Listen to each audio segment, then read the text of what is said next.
Hi there, my name's Ross Crawford and welcome to the Redditch Standard Podcast. Here in the studio this week we've got Mark Barron from Batchley Support Group, and there's only one reason he's here, and that is because of council plans to cut the amount of subsidies it gives to charities using council properties in Redditch. Mark, welcome to the studio. Well, thanks for having me in. Now, this is something that's just appeared in the last week. I heard about it on Sunday night, actually. Somebody gave me a call. I was sitting down, getting ready to watch the football at 10:30, and somebody gave me a call and asked me, did I know what was going on? And it's plans by the Borough Council to cut the amount of subsidy from 70% of rental value to zero by 2022. And it's going to affect every single charity that is based in a council property. And you're one of those charities that's affected. Do you want to tell me what exactly does Batchley Support Group do? And how is it going to affect you? It certainly will have an effect. Batchley Support Group are a community group based in a house which would have been two masonettes. We're in Batchley on Salters Lane. The support we offer is we supply food through a community pantry to local residents and people from further afield who need support. Last year we gifted some 8,600 bags of food to the community. Now, one of the impacts the rent increase will have on our provision is that we buy food in. We actually buy food from an organisation called Fair Share, which is a national group, and we pay £29 per delivery. So the rent would be 4 deliveries per week, which would mean that we can no longer give food to some 600 people per year. That would be 600 bags of food per year. But that's not the only loss to the charity. We also support Batchley First School. We provide food for the breakfast club, but we also employ the staff. The staff work for the charity, although they work in the school in partnership. Every child that wants can go in and get a breakfast, and they also get a free school lunch. Again, there's a cost for that, and at the moment the charity absorbs the cost. And if this rent increase goes ahead, we would maybe have to look at putting our prices up. And again, what would be the effect on some of our younger people who rely on that service for breakfast for that day? Yeah, and the thing is as well that you can see perhaps beyond this. Obviously, it's going to affect the people who you help if this goes through. But there are some charities that are going to go to the wall that won't be able to face this rent increase. Again, absolutely right. The rents are so variable, and this is the thing. And there's a local club, I believe, that pay a lot more than we do because they have larger premises, and they may have to close their provision. To ask charitable organisations to pay an equitable rent the same as a business, some of us do not create wealth.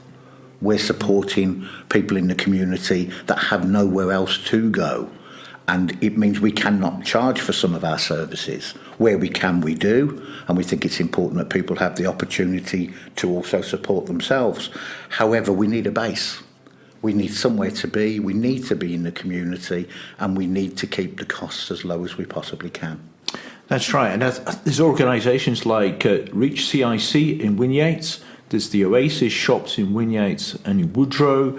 We're talking about Where Next, such a fantastic charity down at Eastmoor Road. We're talking about Barn, Bromsgrove and Redditch Network, which provides loads of volunteers for so many organisations. The Sandycroft Centre is also under threat with this. It's just mind-boggling the amount of support network that's going to be hit by this. The thing is, the council refer people to us for support when they can't meet clients' needs. They will refer people to us for food parcels. They will refer people to us for sometimes tenancy support. And other reasons. So we're actually helping their service. We're helping them along. And they don't necessarily fund that provision. It's all done at our cost as a charity. Yeah. And I guess in the scheme of things, the council is looking to save something in the region of £82,000. And in the scheme of things, that isn't an awful lot of money. You know, if you think that the councillors gave themselves a £60,000 pay rise last year, and that's going to be cumulative. It's not huge sums of money we're talking about here, is it? Not at all. Not from the council's perspective, but the sums of money to the organisations are huge. Yeah. You know, a 70% increase for us is very hard for us to absorb. And what happens if we can't How many bags pay? of food did you say that was going to cost? Per year, we're looking at maybe 600 bags that we won't be able to buy in that we normally gift. Yeah. But again, you know, what happens if we can't pay? What happens then? Do the council then come and evict? Yeah. Does the charity then run at a loss? Most of us are reliant on funding. We have to go externally for funding. It's very difficult in this world to obtain funding. It's a bit of a race for all the different organisations who are competing for funding. But we rely on volunteers. But again, we should pay their expenses. We should look after our volunteers. We couldn't do our work without them. But there's a cost to collecting food. There's a cost to storing food. There's a cost to training staff in food hygiene. There's a cost to meeting with clients. There's a cost to putting the lights on. And yet you walk past the council buildings sometimes and, you know, their meeting spaces, you know, aren't as busy as we are as a charity. Yeah. To give the other side, though, I mean, the council does need to save money, doesn't it? It needs to save something in the region of £1.2 million in the next financial year. And a lot of that is due to cuts from central government. And, you know, they're struggling to make ends meet themselves, aren't they? Yes, but again, how's it being managed? Why are they needing to make cuts? Why are they not looking at how they manage their portfolio a little bit better? We know a few years ago there were people sacked at the council because of suggested improprieties. There was a lot of money involved in that, and that was our money. That was the community's money that didn't reach services. So again, the council need to put their own house in order before they start going outside and cutting the cost of the most vulnerable in society, those who least can afford to pay. I suppose the council could argue, though, that they are trying to put their own house in order by doing this, and this is just one part of a programme which hopefully will, make good the losses that they've got to face and they've got to make good, and so they can continue to provide services in the town. But the reason we exist is because some of the services we would like to see do not exist and are no longer funded. There have been cuts and cuts and cuts. Why does it start at the bottom? How many salaries would 80,000 be if we started at the top? Yeah. How many councillors could give back that pay rise? How many meetings are there a year? You know, let's work out the cost of tea and sugar and biscuits for the year for the council if we want to be that crass about it. You know, there's a cost for everything. We appreciate that because we're very good at balancing our books where we can. I'm not sure the council actually look at it as objectively as we do. Well, I think, to be fair to the new administration, this is something they're trying to do, isn't it? They're trying to take a more objective view to it. I mean, I've spoken to the council leader, Matt Dormer. I mean, his phrase is, everything has to wash its face. Everything has to show that it's contributing to the council coffers, really. Yes, and we support that. We have to wash our face. You know, weekly we have to look at how we deliver our service, the cost of delivery of our service, and everything else. But again, we are actually putting a plaster on things for other organisations that aren't being funded, that aren't reaching the people that need support. We are working with the most vulnerable. The impact we have, one of our clients said to me very genuinely, he no longer steals as much now because we support him with food, because he used to shoplift to feed himself. So it's reduced crime. The impact we have on people's self-esteem, on their mental health. If we had to buy those services in, there would be so much more cost to the council and other organisations, including the police, the NHS, youth, and so on. Because we work with a diverse community. And they trust us, they'll come to us. We're in the centre of their community. People know where to find us. I mean, they're talking about I think it's a 40% reduction in the first year, and then from 70 to 40 to 0, isn't it? What would you think? You know, you said that you mentioned that the council, you agree that it's got to wash its face, it's got to be accountable. I mean, is it totally unreasonable to ask for the 70% to go? What do you think would be a reasonable contribution from the charities towards reducing this rent subsidy they have? I think a starting point would be on ability to pay. A little bit like anyone that would claim housing benefit. Yeah. It would be based on your income. Now, all of the charities we're talking about have different income streams, if at all. Yeah. And I think really, if they're going to have a system at all, look on the charities' ability to pay. Look at what they have coming in. If they have a genuine income stream, if it's affordable, of course we would support that. I think what we're finding is, and our own point of view would be, we're in a position where we can't really afford it right now. We haven't got that excess funding each year. It would impact, we would have to make cuts. So it's not that we have the money and don't want to pay. It's a matter of that money is being spent elsewhere, which we think gives better value. Yeah. I guess it could be a case of robbing Peter to pay Paul, isn't it? Because you're storing up problems further down the line, aren't you? Indeed. And again, how do you decide who not to support? What do we do? Do we put the prices up at the school so it becomes unaffordable for some families? Because we all know the importance of feeding children. Do we say to some of our service providers who are coming for support emotionally that they can't see somebody? How do we make those decisions? No matter how we do it, it will have a knock-on effect on people's health, self-esteem, well-being. And we were set up to support all of that. That's our ethos, that's our ethics, that's why we exist. Yeah. I mean, you say you've got decisions to make. I guess the councillors, they're elected to make tough decisions, aren't they? Have you got any sympathy for their position? I do have sympathy, but again, I think someone's actually done an audit and it's one size fits all.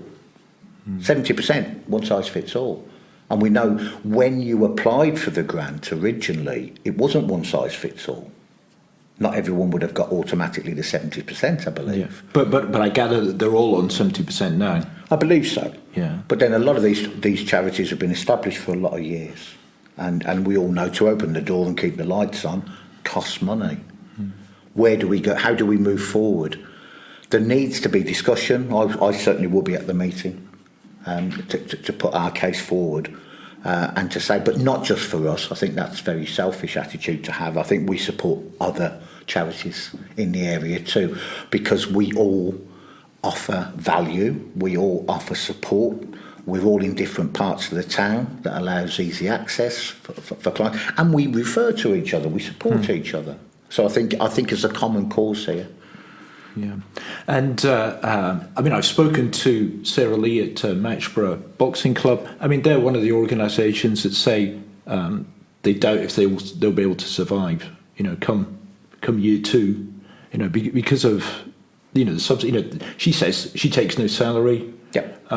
And I guess this is the thing. It's all volunteers that run these things, isn't it? Indeed, and we could not do our work without volunteers. However, most organisations still have someone to coordinate things. So there are paid salaries, yes, but we don't pay market value for the salaries. We try to, but again, it's all based on funding. It's all based on goodwill. It's all based of the volunteers that we work with. But we need certain skills too. We need to attract new people into the charities. We want to develop their skills. We want to support them every which way we can. It's very hard for charities now to find a funding stream. If you look at our high street in Redditch Town Centre, the British Heart Foundation are no longer there. And I would ask the question, why? Yeah. Were the rates too high? Could they not afford to stay? We don't really know. But if a charity shop has to close in town centre, what does that tell you about revenue and the cost of running a business? I think rates are very high in Redditch. I think it's one of the great stumbling blocks in the town centre. For us as a charity then to be expected to pay a commercial rent may have the same effect. Yeah. So what would you say to councillors then? On Tuesday night, you're going there Tuesday night. I don't know if you're going to speak. What would you say to them? I will speak. I believe we get 3 minutes. I will say pretty much what we've discussed today, that the initial impact it will have will mean either cuts to our service provision. We're not scaremongering, but if we took it to the extreme, unless we made cuts or found additional funding from somewhere, it may mean we don't open as often. It may mean eventually that we may have to relocate, find different premises, go and share premises somewhere, find somewhere that's cheaper, which is sad because we are very well established in the district. There's lots of things, but we have a board of trustees. It's not my decision alone. It's for our trustees to sit down and discuss. Yeah, and we've already said 82,000 in the scheme of things isn't a huge amount of money. Can you think of any ways that the council could magic up 82,000 and leave the charities alone, just off the top of your head? No matter what we suggest, somebody's going to be affected by the cut. But what I would say to the council again is to re-look at how they are spending locally. Re-look at some of I was reading recently, and I approve people over a certain age at the leisure centre get free access to all of that, and I think that's a wonderful thing. Yeah. However, should that be based on ability to pay again? Should it be means tested? Is everyone over a certain age not able to pay for that service? But it seems to be a blanket offer from the council, as generous as it is. What would that bring in a year, just as an example? And I know some people won't like that comment. However, I do think where people can pay, they should. Yeah, we got the firework display November the 5th. I think that's free. Yeah. And again, we offer, as you know, we do our Christmas event every year that supports all the residents in Batchley. And would we have to cut that? Yeah. How many children and families would be affected by that? Yeah. Morton Stanley Festival, that could pay. Morton Stanley Festival. That's free. There's so many things they could actually sit down and look at, and their scrutiny commissions should be doing this. Okay. Right, so this meeting is on Tuesday, the 29th of October. It's at 6:30. It's the meeting of Redditch Executive Committee, where this decision will be made. What they'll do is they will recommend it to go forward to full council, where it would be approved or dismissed, one way or the other. And it's at 6:30. Like I said, I gather there is going to be a protest outside or a demonstration outside. Mark, I know you're going to be speaking. I think there's quite a few people who are going to be standing up and speaking at Executive. We're hoping that perhaps next week we can get a member of the council on the podcast to perhaps explain how things go and how things have gone. But for the moment, thanks for coming in, Mark. My name is Ross Crawford. You've been listening to the Redditch Standard podcast. You can contact me on 01527 588 697. You can email me at editor@redditchstandard.co.uk. You can also email me at ross.crawford@bullivantmedia.com. But for now, thank you very much for coming in, and all the best for next Tuesday. Thank you very much.